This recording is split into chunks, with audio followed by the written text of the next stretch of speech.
Hallelujah, hallelujah. Ayan. Tayo'y panandali ang humiling sa banal at makapangyarihang Espiritu. O Diyos na dakila, makapangyarihan sa lahat, Lord, Ama, patuloy, Lord. Kami nagpupuri at papasalamat, Ama, and we ask, Lord God, for your Holy Spirit, O Lord God, to lead us, Lord God, to steer us, O Lord God, Ama. Patuloy niyo po kami, Ama, pagyabungin, O Lord God, ng iyong banal at makapangyarihang Espiritu, na maintindihan at maunawaan namin ang iyong mga salita, Panginoon. Turuan mo kami at tago niyo lang po ako, Lord God, sa iyong likuran lamang, Panginoon. At ikaw ang ahiyag at maitaas lamang. Sa Diyos ang papuri, ito ba ang dalangin sa pangalan ni Jesus. Amen and amen. Ayan po, isang mapagpalang gabi po sa bawat isa. Ang ano po natin ngayon ay sa Philippians 2, o sa Tagalog ay Pilipos. So, batay po sa nakaraan nating pag-aaral, ang tema po kasi ng Philippians sa chapter 1 ay ito yung pagbati ni Paul at makikita natin doon yung way of Christian living. Kumbaga ito na ano na rin natin, natakil na rin natin sa ating family camp. So ngayon, itong pinaka-tema naman po ng ating Philippians 2, andito. Kung ano yung tema ng buong Pilipos ay joy yan joy in suffering. Pero ngayon ang ginigiit po ni Paul dito, despite ng ating suffering, merong joy kasi si Paul nung sinulat niya ito ay nasa kulungan po siya. Pero ano ang kanyang pahiwatig at tinuturo po dito sa Philippians. So ngayon, sa chapter 2, makikita natin diyan yung pattern for Christian living pa rin. So ngayon, sa kabuuan po ng ko lang, makikita natin diyan yung mind of Christ, mind of God, mind of Paul, and mind of Timothy, and mind of Epaphroditus. So itong mga lingkod ng Panginoon bukod kay Kristo ay makikita natin kay Christ ay humble. Yung mind of God naman, yung exaltation ni Christ. Yung mind ni Paul naman, laging things of Christ. Yung mind ni Timothy ay ang isip lagi ni Timothy ay like-minded with Paul. Kaparehas lagi ni Paul yan. Then, yung kay Epaphroditus, yun yung the work of Christ. Yun yung kabuuan ng buong chapter 2. Ngayon, sa overall mindsetting po ng chapter 2 na ito, makikita po natin yung submissive mind ng bawat man of God din nandito. Mula kay Christ, mula kay God, kay Paul, Timothy, and Epaphroditus. So ngayon, sinum up, doon sa chapter 1, kung isa-sum up natin kasi, yung chapter 1 na nakalipas, sabi nga ni Paul dyan, ang nais po ni Paul na ipakita at paunawa ay yung pattern for Christian living. Amen po? Kaya ang sabi ni Paul dyan, for me, to live is Christ, and to die is gain. Makikita natin yan sa Philippians 1:21. Yan ang pinaka-center kasi ng buhay ni Paul, di ba? So, ang ginigit lagi ni Paul at sinasabi niyang Christian living, ito po tayo ang ginigit niya po lagi ay hindi lang po Christian living, hindi lang din po Christian imitation. Ang nais po ni Paul dito na tinutukoy niya, yun yung Christian impartation. Ano po ba yung impartation dito? So ngayon yung buhay ni Paul, ni Timothy, ni Epaphroditus, yan yung impartation na ginawa nila. Sa pag sinabi po kasing impartation, ito po, dapat daw po, tayo as Christian, as manggagawa ng Panginoon, tayo mga kapatid sa Panginoon, dapat daw po tayo communicating. Walang, katulad nangyayari sa atin sa GC, may cooperation, may communication, and giving something. Yun din ang pinakamahalaga. Then, meron din daw po sa sinasabi niya na impartation, tinutukoy ni Paul po dito. Pag sinabing impartation din, ito yung sharing of knowledge, sharing of wisdom, sharing of spiritual gifts sa bawat isa po sa atin. And ngayon po, sa mga ganito pong kalalagayan natin, ano po ba? Paano natin ito makakamit? Magagawa lang po natin ito through the Spirit of God. Amen po ba? Amen po? So ngayon, dito sa chapter 2, verse 1 and 2, sabi diyan, tinawag tayo sa pagkakaisa at kababaang loob. Meron po ba kaya tayo nito? Amen po ba? So ngayon po, sa simula pa lang po, nag-a-appeal po si Paul dito sa Church ng Philippi na manatiling united. As ngayon, yung nangyayari po sa atin. Pero hindi lang po basta unity ang kailangan dito. Ang kailangan at sinasabi ni Paul dito na nais ni Paul ay yung pagkakaisang rooted sa relasyon ng Philippians kay Kristo. Amen po ba? Gets ba natin? Ang ina-appeal po ni Paul dito, yung pagkakaisang nais ni Paul ay rooted sa relasyon ng mga taga-Philippians kay Kristo. Gets po ba natin? Pinapalakas kasi tayo ng banal at makapangyarang Espiritu. So, ito yun. Ito yung nais ni Paul sa atin. Ginamit ni Paul dito, kung makikita po natin, yung apat na statement dito sa verse 1 pa lang dyan. Nandyan. Di ba? Ano sabi niya? Hindi ba't masigla kayo dahil na kay Kristo kayo? Hindi ba't masaya kayo dahil alam nyong mahal niya kayo? Hindi ba't may mabuti kayong pagsasamahan dahil sa banal na Espiritu? At hindi ba't may malasakit at pangunawa kayo sa isa't isa? So ngayon yung apat na hindi ba't dyan, tingnan, kung sa ibang translation dyan, sabi niyan, kayo ay kung. Kaya sa yamang, sa ibang mga translation, yamang, kung. Sa iba, hindi ba't. Ang ibig sabihin niya, ano ba yung nasa atin na yan? As Christian, as believer, as manggagawa ng Panginoon. Ito po yung kailangan natin dyan. Ngayon, may kapatiran tayong nangangailangan. Kailangan yan tayo. Hindi ba't? Sabi niya, yan yung encouragement in Christ. Ibig sabihin po, kung naranasan ninyo ang comfort, lakas at suporta na nanggagaling sa relasyon ni Kristo, meron tayong encouragement through Christ. Amen po ba? Meron din tayong hindi ba't sa pangalawa? Hindi ba't masaya kayo dahil alam nyong mahal niya kayo? So ngayon yan, nandiyon yung consolation. Meron, binibigyan natin ng aliw yung mga kapatid natin. Di ba? Nandun yung consolation of love. Kung alam nyo kung gaano kayo kamahal ni Kristo, yun yung gusto niyang ipaano. Alam ba natin? Praise God, dahil yun ang patotoo ng bawat isa. Kanina, alam natin kung gaano tayo minamahal ni Kristo. Kasi may kinakapitan po tayo, di ba? So, nandyan din po yung fellowship of the Spirit. Sa verse 1 pa lang ito. Kung nararanasan ninyo pagkakaisa at pakikisama ng banal na Espiritu sa buhay ninyo. Ganun po ba? Nararanasan po ba natin? Nandyan din po yung affection. Yung pagmamahal natin, pinapakita natin sa ating mga kapatid, di ba? Nandyan yung compassion, yung pakikiramay natin. Kasi sabi niya, no, sa uli, at hindi ba't may malasakit at pangunawa kayo sa isa't isa. So, ibig sabihin niya, nandyan yung affection, nandyan yung pagmamahal, nandyan yung compassion natin, yung pakikiramay natin, at ramdam ninyo ba yung tenderness ng awa ng Panginoon? Yun yung mga sharing natin. Kasi, pinapakita natin at inaangat natin ang Panginoon sa buhay natin doon sa mga nangyayari. Di ba po?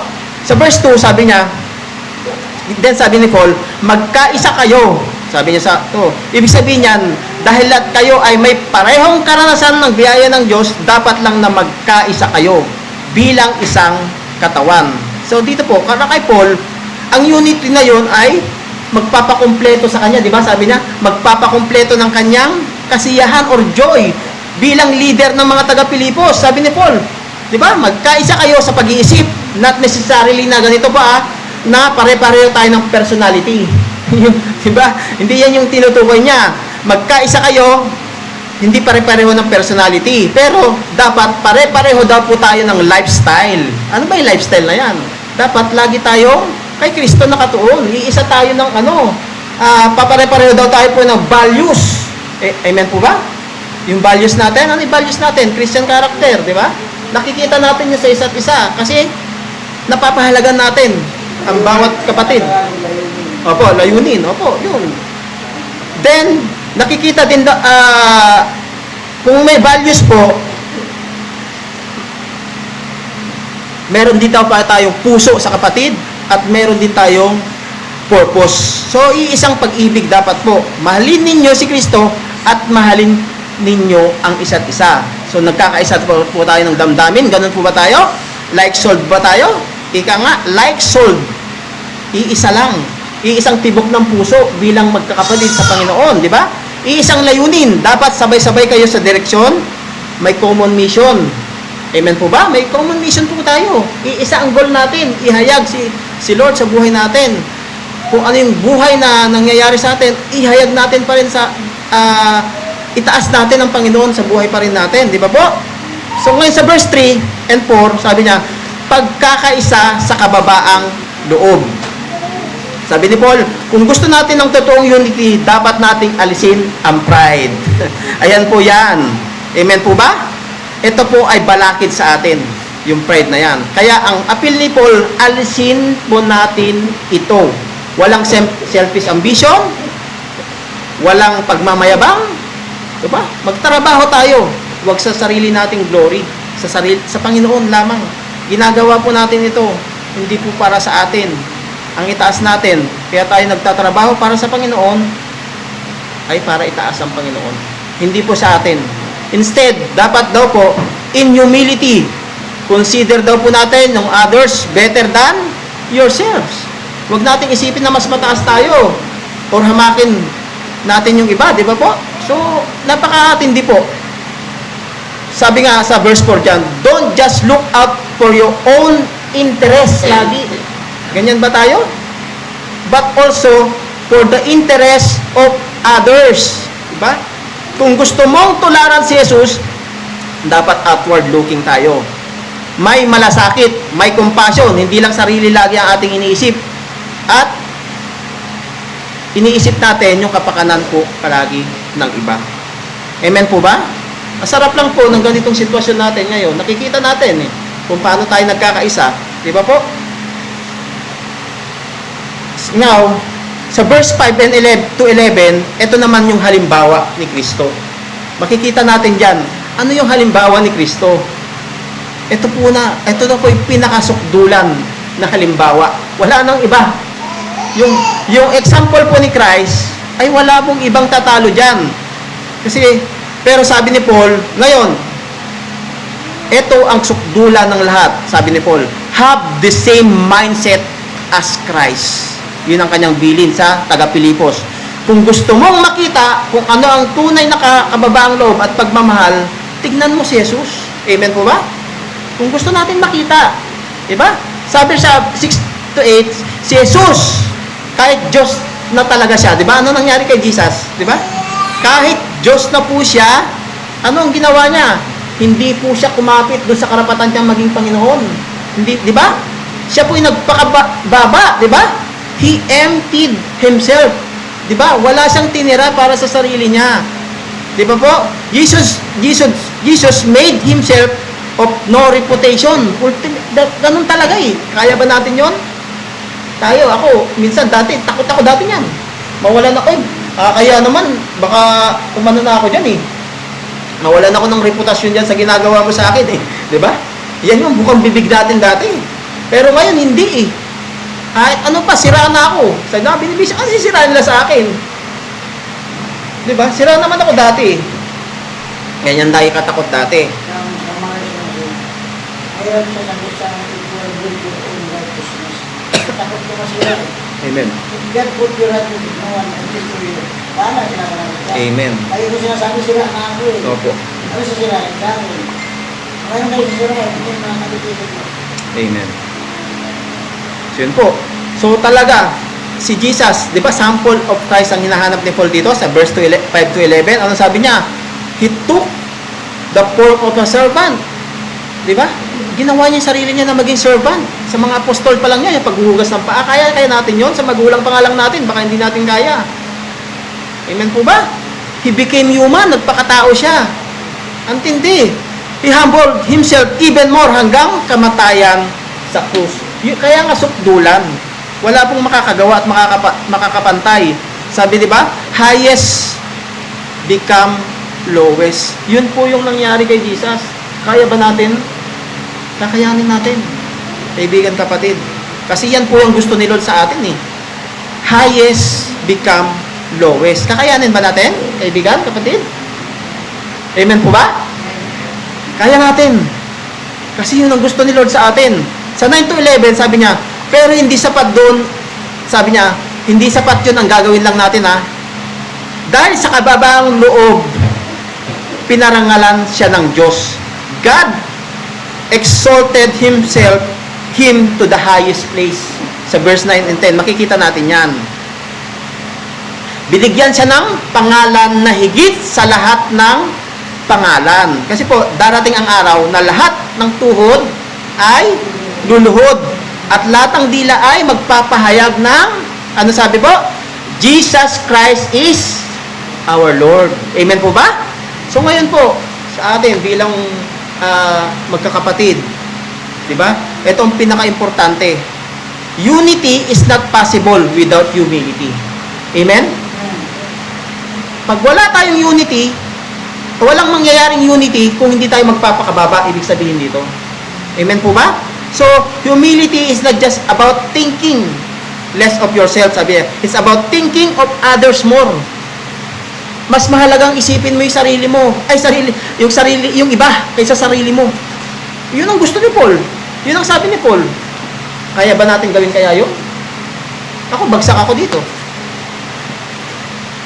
Kasi minsan ay wala, maubusan ako. Kukulangin kami. Diba? Ito po. At ito, sabi it's all about thinking others more. Huwag mo isipin yung sarili mo. Yun po ang turo dito. At kung susundin natin ang daan ng kababaang loob, tulad po ni Paul, God will glorified. Ano yun ang laging gusto ni Paul sa buhay niya? Maitaas si Kristo. Mabibigyan natin ng mataas na papuri ang Panginoon. Yun lagi ang gusto ni Paul sa atin, sa ating mga buhay. Yun yung gusto niya. Hindi po yung sa atin. Amen po ba? So sa verse 12, ito na tayo. 12 onwards, ito naman, makikita dito at sinasum up po dito kung paano tayo magiging ilaw.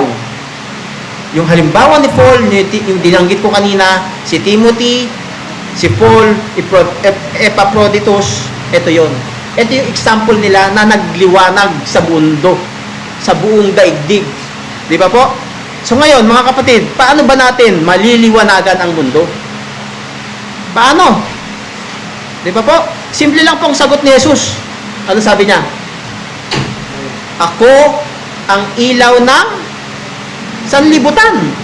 Sabi niya. At sinabi rin niya, kayo ang ilaw ng sanlibutan. So ngayon, anong pattern ng kailangan, anong gusto ni Paul na ipanawa sa atin dito? Ako ang ilaw ng sanlibutan. At sinabi rin niya, kayo ang ilaw ng sanlibutan. Makikita yan sa Matthew 5:14. I am the light of the world. Tignan ninyo po. Matthew 5:14. Ano sabi niyan? Kayo ang nagsisilbing ilaw sa mundo. At ito ay makikita nga tulad ng lungsod na itanayo sa ibabaw ng isang burol na hindi maitatago. Amen po ba? So ngayon, kung si Jesus po ang ilaw at tayo ay nasa Kanya, anong mangyayari? Ibig sabihin, tayo ang refleksyon ng liwanag ni Kristo. Di ba? Tayo ang Kanyang refleksyon sa mundo. So anong gagawin natin? Eto ngayon. Di ba? Paano po tayo magiging mas mailaw, mas magliwanag? Amen po ba? Ang sagot, hayaan mong si Jesus ang mabuhay sa iyo. Wala pong iba. Kung gusto mong magliwanag, yakapin mo si Jesus. Siya lang pong sagot. Amen po ba? Hayaan mong ang kaligtasan inilagay niya sa puso mo ay makita sa panlabas na buhay mo. Yun ang example ni Paul.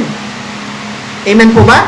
So ngayon, merong mga 4 na puntos ako dyan, mula 12 to 30. Ano sabi dyan? Sa una kong puntos, sa pamagitan ng pagpapakita ng kaligtasang inilagay ng Diyos sa iyo. Philippians 2:12 to 13. Ano ang papakita natin dyan? Ipakita ito sa pamagitan ng pagsunod. Work out your salvation with fear and trembling. Di ba? Hindi ibig sabihin na ililigtas mo lang sarili mo. Ligtas ka na, kaibigan kapatid. Amen? Pero kung kailangan mong ipakita sa gawa, sa ugali, sa salita at pamumuhay mo na totoo ang ginawa ng Diyos sa loob mo, pakita natin. May pagsunod tayo.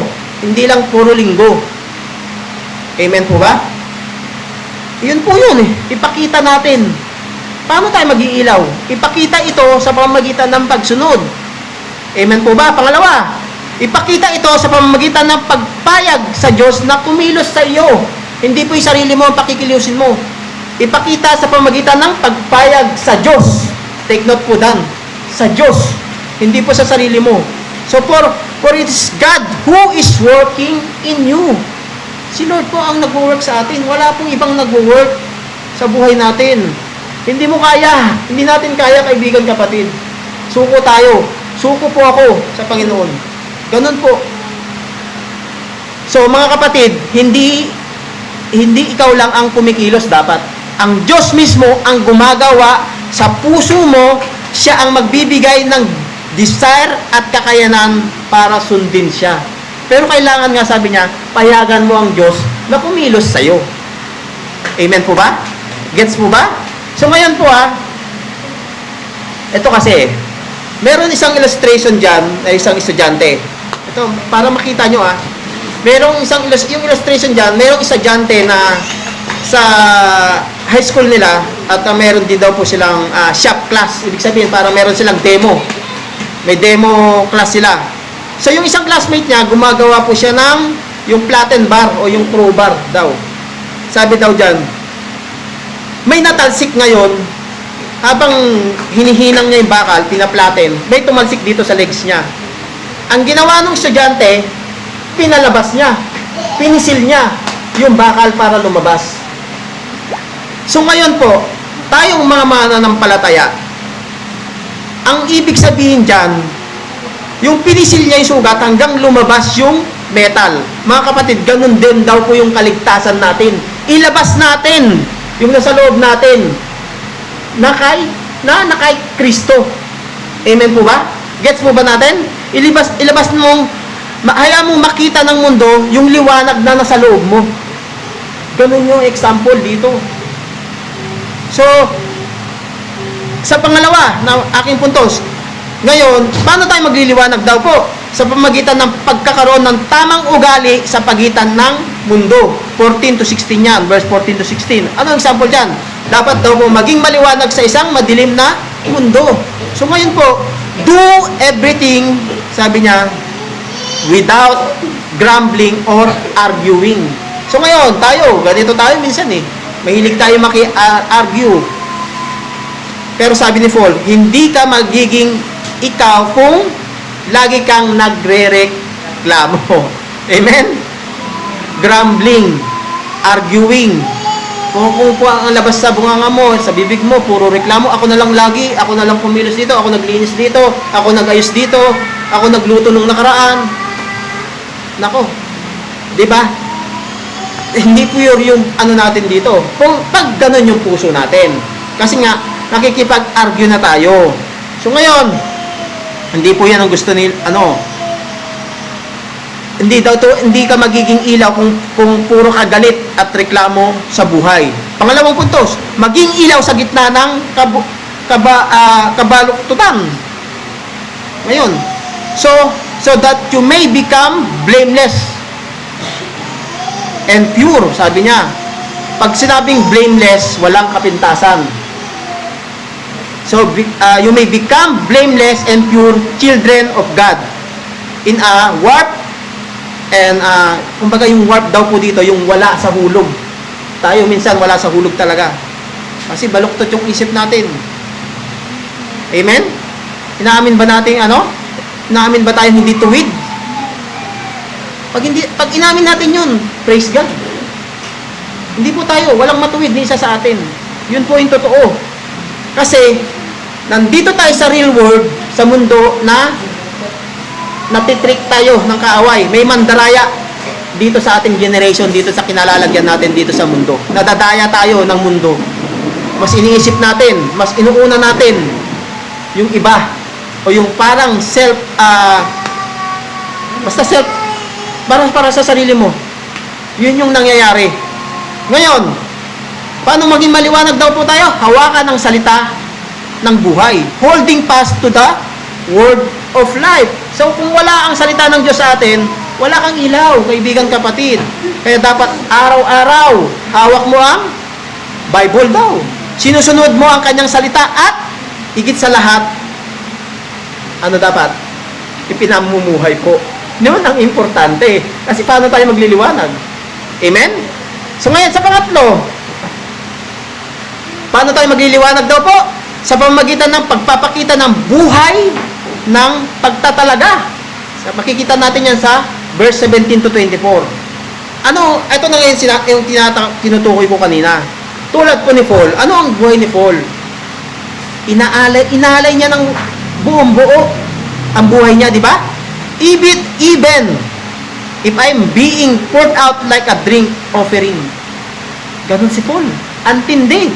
Sabi ni Paul, kahit parang inuubos na ang buhay ko, basta para kay Kristo, okay lang. Ganun po ba tayo? Buhay ko. Di ba? Sabi niya, kahit inuubos na ang buhay ko, basta para kay Kristo, okay lang. Kaya ba natin sabihin yon? Dito po talaga. Para mag-ilaw po tayo, kapatid. Tanong ko lang, willing ka bang ialay ang lahat para sa Diyos? Di ba po? So tulad po ni Paul, yan po yung buhay niya. That is the example of Paul. Ito naman, example ni Timothy. Ano ang buhay ni Timothy? Na servant ni Paul, nakaalalay niya. Ang buhay ni Timothy, buhay na nagsiservisyo. Di ba? I have no one else like him, sabi ni Paul, who takes a genuine interest in welfare of others. Di ba? Genuine interest in your welfare. So ngayon, ano yun? Welfare, yung kapakanan ng iba. Not only your kapakanan. Amen po ba? So ngayon, may pangatlo pa. Si Timothy daw po, hindi lang naglilingkod, taos puso siyang nagmamalasakit, hindi siya nagse-selfie sa gawa. Amen? Kundi tahimik siyang naglilingkod. Wow, what example. At ito pa ang matindi. May isa pang example. Kung gusto natin magliwanag daw po kapatid, wag lang tayong magsalita. Magpakita tayo ng pusong naglilingkod. Kitang-kita naman po yan sa iglesia natin.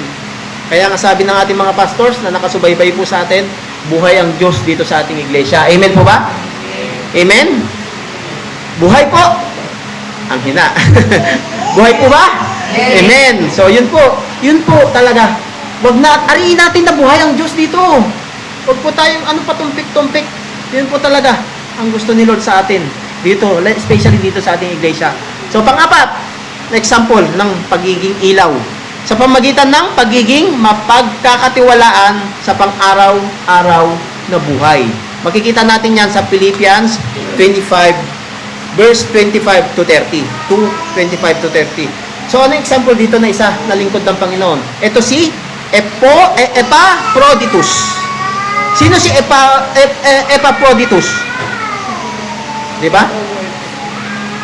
Fellow worker. So, grabe ang example nito. Tapat hanggang dulo. Ganun po si Epaphroditus. He almost died for the work of Christ, risking his life. Kasi muntika na siyang mamatay dahil sa kanyang paglilingkod. Diba? Si Epaphroditus po, hindi siya apostol. Take note po yan. Hindi rin siya sikat. Kagaya lang po natin, hindi po tayo nagpapasikat. So, pero siya'y tapat, nakikinig kay Paul. Yung puso niya na kay Paul. Nagsasakripisyo siya kahit ikamatay niya. Sukdulan din po itong ganitong example sa kapatiran sa Philippians. So, nabanggit po ni Paul yan, ha? Hindi kailangang sikat ka para magliwanag, kaibigan kapatid. Hindi po. Tapat lang, sapat na. Tapat lang kanino? Kay Kristo, sa Panginoon. Diba? Sa bahay mo, tapat ka sa bahay mo, tapat ka sa trabaho mo, tapat ka sa iglesia natin. Kung tapat ka, kaibigan kapatid, ikaw ay ilaw. Amen po ba? Amen po ba? Amen. So, kung gusto natin, sa aking conclusion, kung gusto mong magliwanag, tayo, kaibigan, kapatid, kung gusto natin pong magliwanag sa mundong ito, let's shine, let Jesus shine through you. Hayaan natin si Jesus ang mauna para ikaw ay pagningasin, gamitin, maging ilaw at asin. Hindi mo kailangan gumawa ng spotlight para sa sarili mo. Si Jesus ang magtataas sa iyo eh. Wala pong iba. Wala po tayong sapat na kakayanan. Limitado po tayo. Pero ang kailangan mo lang na gawin, hayaan si Jesus ang makita sa buhay mo. Not, hindi po. Si Jesus ang kailangan, ang ginigiit lagi ni Paul sa atin. Si Jesus ang example, ang good example. So, paano natin ngayon mapapakita sa pagiging maliwanag? Maging ilaw tayo ng sanlibutan? Ipakita mo yung kaligtasan ay nasa iyo na. Inaari po ba natin? Mamuhay ka na may tamang pag-uugali. Magpakita ka ng buhay na inaalay sa Panginoon. Yun po ang gusto talaga. At maging tapat sa mga pang-araw-araw natin na pamumuhay. Walang daya. Wala. Kay Kristo lang umaasa. Kahit isang tuka tayo, makita na tapat ka ay sapat na sa Panginoon. Amen po ba? It's a big encouragement po yan. Kahit na kahit isang tuka na magkakapatid, praise God. At tayo, gagamitin ng Panginoon, mga kapatid, sinasabi po sa atin ni Jesus, you are the light of the world. Tayo ay ilaw. So, go out po. Yung ilaw na yun. May pakita natin, maparanas natin, may paramdam natin, may reflect natin, may approach natin, may respond natin sa mga kapatid. Yun po ang gusto eh. Lahat na. Gawin mo para sa Panginoon. Para mag-reflect ng gusto. Parang salamin po yan. Magmi-mirror na lang. Kapag ikaw ay nakay Kristo. Yun po ang hinahanap sa atin ng ating Panginoon. Sa Diyos po ang lahat ng papuri. Everybody can give you analogy or a life. Kaya yung marinig. Ano ba yung nakikita? Ano ba yung nakikita?